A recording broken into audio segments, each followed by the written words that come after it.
Қайырлы күн. Біз бүгін қысқаша көбейту формулаларына қатысты екінші нұсқаның есептерін талдайтын боламыз. Бірінші есепте былай дейді: қысқаша көбейту формулаларын қолданып көбейткіштерге жіктеңіз. Берілген жазып қояйық. 4а минус 3-тің квадраты азайтылған а квадрат.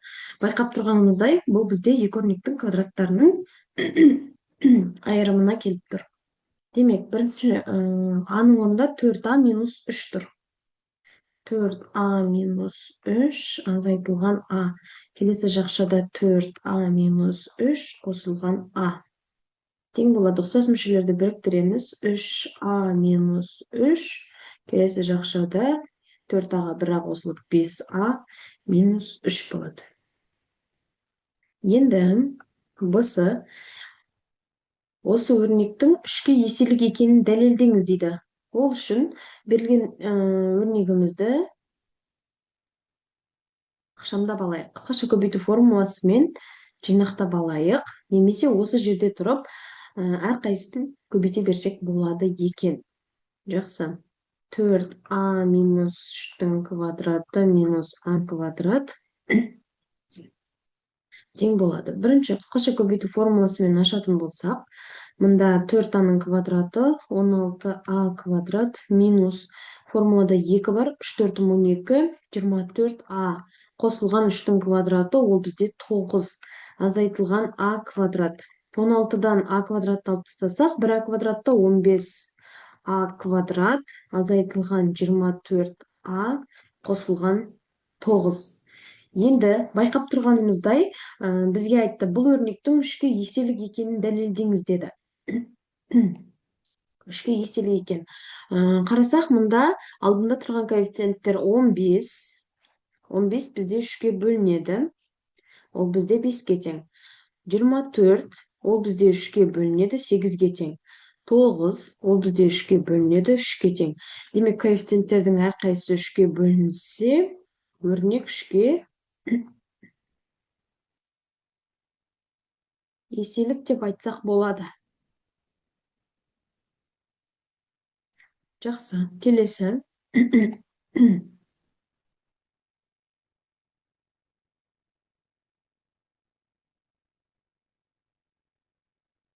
X көп қосылған 8x квадрат қосылған 24x плюс 27 өрнегін ықшамдаңыз дейді.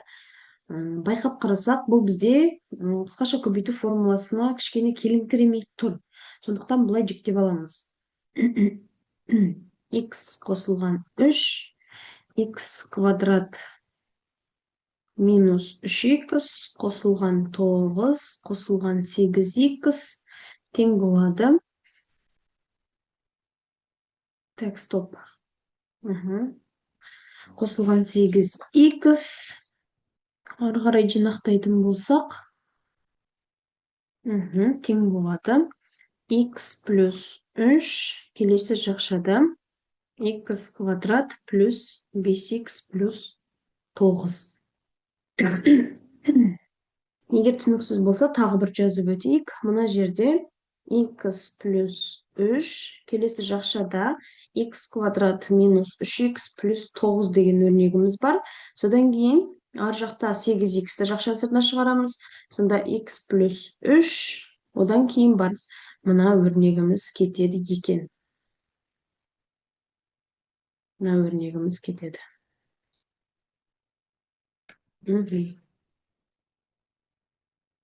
Осы өрнек кетеді. Кеттік. Бұсы. Мына теңдеуді шешу керек дейді. Бізде өрнекті ықшамдаған кезде x қосылған 3 және x квадрат қосылған 5x плюс 9 деген өрнек шыққан. Енді осыны тең 0-ге деп ала береміз. Ол бізде мына жерден алып тұрмыз, жинақтаған. Так, x қосылған 3 тең 0 деп аламыз бірінші жақшаны. Келесі жақшаны тең 0 деп аламыз. Енді байқап қарасақ, мына жерде бізде не шығады?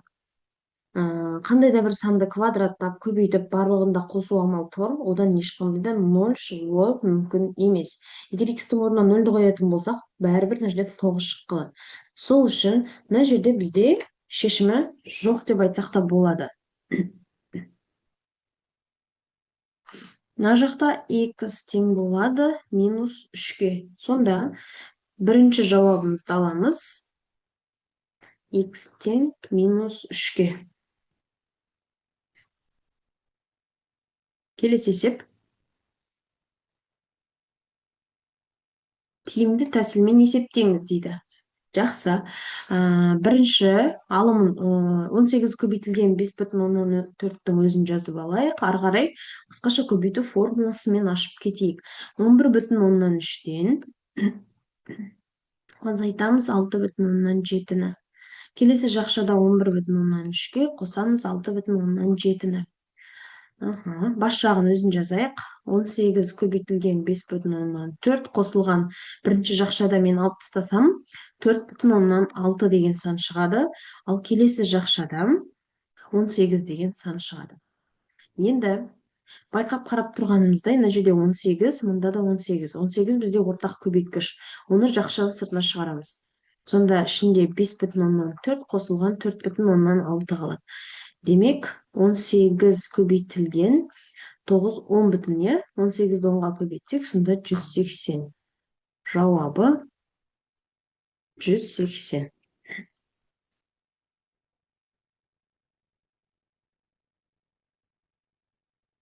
Келесі. Егер дейді шаршының қабырғасын 4 сантиметрге арттырса, онда шаршының ауданы 112 сантиметр квадратқа артады. Ал шаршының периметрін есептеңіз дейді. Шаршының периметрін есептеңіз. Жақсы. Бізде екі шаршы деп қарастырайық. Біріншісінің қабырғасы x болатын болса, екіншісі оған қарағанда 4-ке артық. Сонда біріншісінің ауданы x квадрат болатын болса, екіншінің ауданы x плюс 4-тің квадраты болады. Енді бізге айтады, оның ауданы 112 сантиметр квадратқа артады, периметрін табыңыз дейді.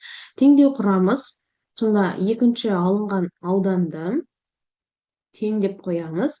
Алғашқы S1, яғни x квадратқа қосылады 112 сантиметр квадрат. Жинақтайық. Бірінші теңдіктің сол жағын қысқаша көбейтумен ашамыз. 4x формулада 2 мен 8x қосылған 16 тең x квадрат қосылған 112. Алып тастаймыз x квадраттарды. Сол кезде бізде қалады 8x қосылған 16 тең болады 112. Енді x-ті табу үшін 112-ден 16-ны алып тастаймыз. 96 шығады бізде. 96-ны x-ті табу үшін 8-ге бөле саламыз. X тең болады 12. Біз шаршының бір қабырғасының ұзындығын таптық. Енді периметрін есептеу керек. Периметр дегеніміз шаршының барлық қабырғалары тең екенін білеміз. Бір қабырғасы 12 болса, бізде дәл сондай 4 қабырға бар. Сол үшін формуласы 4-ға тең. Периметр тең болады 4 көбейтілген 12 сантиметр тең болады 48 сантиметр. Жауабы 48 сантиметрге тең. Видео ұнаса лайк басып, комментарийға сұрақтарыңыз болса жазуға болады. Лайк басып, каналға тіркелуді ұмытпаңыздар. Алдағы уақытта тағы да осындай сіздерге пайдалы видеолармен бөлісетін боламын.